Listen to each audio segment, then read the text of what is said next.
तभी एम्प्रेस जून से बोलती है। जिव की टेक्निक और उत्साहित होकर कहती है, चलो देखते हैं तुम क्या करने वाले हो। जून हल्के से मुस्कुराता है और पूछता है, क्या मैं ग्रेप वाइन का यूज कर सकता हूँ।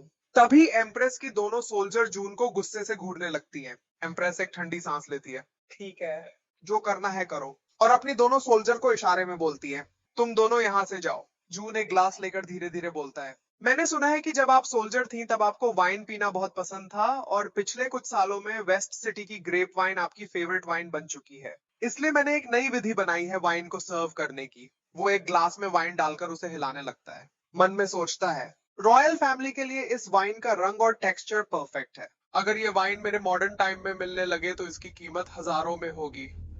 जून एक वाइन का ग्लास एम्प्रेस की तरफ बढ़ाता है। आंखों में एक चमक और कॉन्फिडेंस के साथ कहता है, ये लीजिए और घबराने की कोई बात नहीं है। इस टाइप की वाइन के मजे लेने के लिए आपको अपनी जीभ को इसमें पूरा डुबाना होगा। वो दूसरी ग्लास की वाइन को अपने होठों से लगाकर उसमें अपनी जीभ को डुबा देता है। बोलता है, एक छोटा सा सिप लेने के बाद थोड़ी देर के लिए वाइन को अपनी जीभ पे रहने दो ताकि ये पूरी जीभ पे फैल जाए। और अपने मन में सोचता है, वाह, ये कितनी कमाल की वाइन है।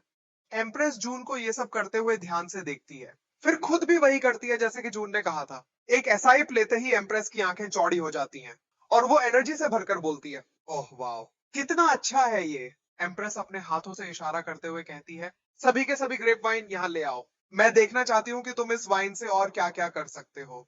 जून मन में बोलता है, इस तरह की वाइन को एंजॉय करना तो मेरी स्पेशलिटी है। अपने पिछले लाइफ में मैंने इसी टेक्निक से वाइन को एंजॉय करके फेमस हुआ था और बहुत सी लड़कियों को पटाया था। उन दिनों तो मैं इस टेक्निक पर एक बुक लिख सकता था। दोनों एक दूसरे के हाथ क्रॉस करके वाइन पीने लगते हैं। कुछ देर बाद सब कुछ बिखरा हुआ दिखाई देता है। दोनों थक कर बेड पे लेटे होते हैं। एम्प्रेस धीरे से मुस्कुराकर बोलती है, तुम्हारी परफॉर्मेंस इतनी भी बुरी नहीं है। बताओ, तुम्हें क्या चाहिए। जून आंखों में एक उम्मीद लेकर कहता है, मैं चाहता हूं कि मैं यहीं रहूं, मुझे कहीं और ना भेजा जाए। एम्प्रेस उठकर धीरे से कहती है, तो तुम्हें मेरे साथ रहना है ना। जून हल्की हंसी के साथ जवाब देता है, हाँ। एम्प्रेस जून को प्यार भरी नजरों से देखती है और उसे किस कर लेती है। जून सोचता है, ये अजीब क्यों है, मुझे बुरा क्यों फील हो रहा है। फिर उसे लिंग की बातें याद आने लगती हैं, जब लिंग जून से कहती थी, मैं हमेशा तुम्हें प्रोटेक्ट करूंगी, तुम अपने आप को उस इविल एम्प्रेस के हवाले मत होने देना। जून सोचता है, क्या वो लिंग की मन की आवाज थी, क्या इसी की वजह से मुझे अभी बुरा फील हो रहा है। तभी एम्प्रेस अपने कपड़े उतारने लगती है और जून के ऊपर आकर बैठ जाती है और हवस भरी आवाज में कहती है, क्या हुआ, तुम अचानक से कोल्ड क्यों हो गए। श्रेया अब अपनी बालों में उंगलियां फेरते हुए बोलती है, ये अच्छी बात है ना कि तुम मेरा अटेंशन पाने में सक्सेसफुल हो गए। दोनों कुछ करने ही वाले होते हैं कि तभी बाहर से जोर से आवाज आती है, मैं उस इविल डायन को मार दूंगी। जून को जाने दो, एम्प्रेस की दोनों सोल्डर घबरा के बोलती है, ये कौन है।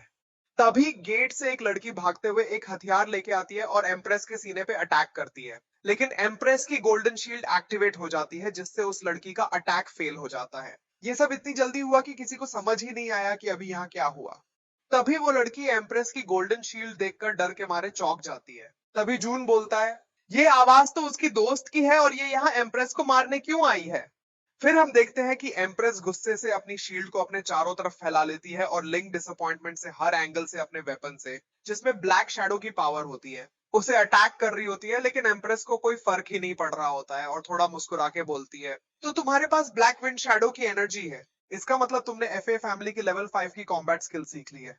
लेकिन लिंक को इससे कोई फर्क नहीं पड़ता और वो लगातार अटैक कर रही होती है। तभी एम्प्रेस के शील्ड से टकराकर लिंक का वेपन टूट जाता है। वेपन टूटते ही लिंक डर जाती है। तभी एम्प्रेस सीरियसनेस से बोलती है, तुम्हें क्या लगा, तुम्हारे पास इतनी पावर है कि तुम मुझे मार सकती हो। मैं फर्स्ट ग्रेड मिलिटरिस्ट हूँ। तुम्हें यह सोच भी कैसे आई कि तुम अपने 5th ग्रेड से फर्स्ट ग्रेड को हरा सकती हो। तभी वहां जून की सिस्टम आ जाती है और बोलती है, तुम्हारा लक कितना खराब है, तुम बिगिनर रिवॉर्ड पाने से थोड़ी ही दूरी पे थे, तुम्हें पता है ना। तब जून हैरानी से बोलता है, क्या यही है वो स्पिरिचुअल एनर्जी जिसके बारे में मुझे बताया था। फिर जून सिस्टम से क्यूरियोसिटी से पूछता है, एम्प्रेस ने अभी कुछ मिलिटरिस्ट और लीगलिस्ट की बात की थी, उसके बारे में बता सकती हो। तब सिस्टम सीरियसनेस से बताती है कि ये सब इस दुनिया के पावर रैंक के बारे में है। उसके बाद शांति से बताती है कि इस दुनिया में सभी लोग केवल एक कल्टीवेशन पाथ को चूज कर सकते हैं और इसे 100 स्कूल्स ऑफ थॉट कहते हैं। फिर वो सभी रैंक को ध्यानपूर्वक बताती है, जैसे कि सबसे ऊपर मिलिटरिस्ट, फिर कंफ्यूशनिस्ट, फिर लीगलिस्ट, फिर टाओइस्ट और आखिर में मोहिस्ट। उसके बाद बताती है कि इस दुनिया में भले ही 100 स्कूल्स ऑफ थॉट हैं, पर केवल ये 5 ही सबसे कॉमन है। और सभी लोगों की रैंक ग्रेड 9 से ग्रेड 1 की जाती है और सबके अपने अपने एबिलिटी और नेम है। फिर सिस्टम सही तरीके से बताती है कि एम्प्रेस एक ग्रेड 1 की मिलिट्रिस्ट आर्मर क्वीन है और उनकी एबिलिटी है इनविंसिबल गोल्डन आर्मर।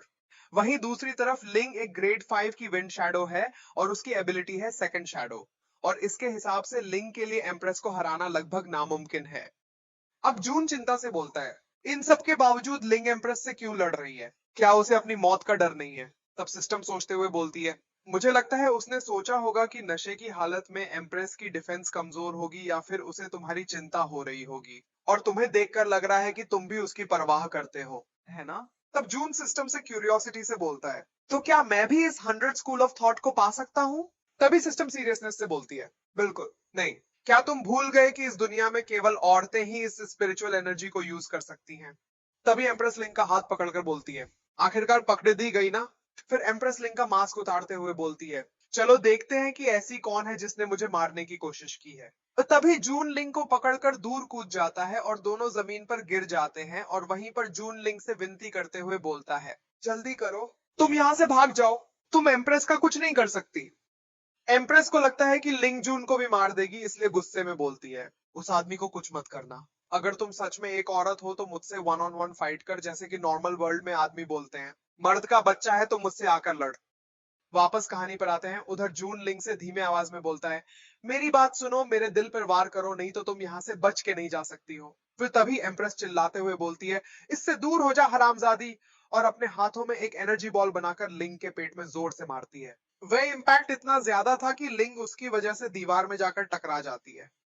तभी जून लिंग से बोलता है, जल्दी से मेरे दिल पर अटैक करो। लिंग जून की तरफ सहमी सी देखती है और अपना वेपन उठाकर जून के दिल में स्टेप करके वहां से भाग जाती है।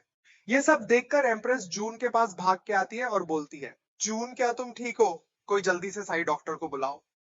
तब जून एम्प्रेस से कमजोरी से बोलता है, योर मैजेस्टी, मुझे खुशी है कि आप ठीक हैं। तब घबराते हुए एम्प्रेस बोलती है, तुम बात मत करो, तुम्हारे दिल में स्टेप किया गया है, साही डॉक्टर के आने का इंतजार करो। तब जून अपने कपड़ों से उसी पेंडेंट को निकालता है और बोलता है, अच्छा हुआ कि इस पेंडेंट को मैंने अपने चेस्ट पे पहना हुआ था, नहीं तो आज मैं मर ही जाता। तब एम्प्रेस थोड़ा खुश होकर बोलती है, ये तो अच्छा हुआ, नहीं तो आज।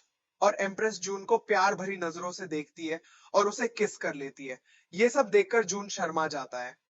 इन सब के बाद एम्प्रेस खड़ी होती है और ऐलान करती है कि जून आज से पैलेस में ही रहेगा और उसके पास भी टैलेंट होगा। इतना बोलते ही जून के सामने एक स्क्रीन आ जाती है, साथ में सिस्टम भी, और बताती है, कंग्रेचुलेशंस होस्ट, तुमने एंटरिंग द पैलेस मिशन को कंप्लीट कर लिया है, जिसकी वजह से सिस्टम में द अफेक्शन लेवल डिटेक्टर और शॉप सिस्टम अनलॉक हो गए हैं। तब जून स्क्रीन की तरफ देखता है। तभी स्क्रीन पर एक हिडन मिशन के बारे में लिखा होता है, जिसका नाम होता है कैप्चर प्रिंसेस टाइपिंग, और डिस्क्रिप्शन में लिखा होता है, How many rare battles can one encounter in life? The more extreme the danger, the richer the reward. उसके बाद हमें टाइपिंग पैलेस को दिखाया जाता है, जहां एक लंबे पिंक बालों वाली लड़की कॉन्फिडेंस और अथॉरिटी से किसी दूसरी लड़की के ऊपर बैठी होती है और एक तीसरी लड़की उसके हाथों को केयर से सहला रही होती है। वो एक बुक क्यूरियोसिटी से पढ़ते हुए बोल रही होती है कि ये जून एक ही दिन में पैलेस में एंटर हुआ और 5th ग्रेड का टाइटल भी मिल गया एम्प्रेस की जान बचाने के रिवॉर्ड में। इसने तो पिछले कई सालों के प्रमोशन के रिकॉर्ड को ही तोड़ दिया है। तो सब लोग जेलसी से बात कर रहे हैं कि उसके पास किसी तरह की एबिलिटी है जिसकी वजह से वो एम्प्रेस का अटेंशन गेन करने में सफल हो गया है। उसके बाद वो अपनी बुक को टेबल पे रखती है और बोलती है, चलो कुछ जासूस उसके पीछे लगा दो उसके बारे में जानने के लिए। और बोलती है कि अगर सच में उसके पास कोई एबिलिटी है तो मुझे एक नया खिलौना मिलने वाला है।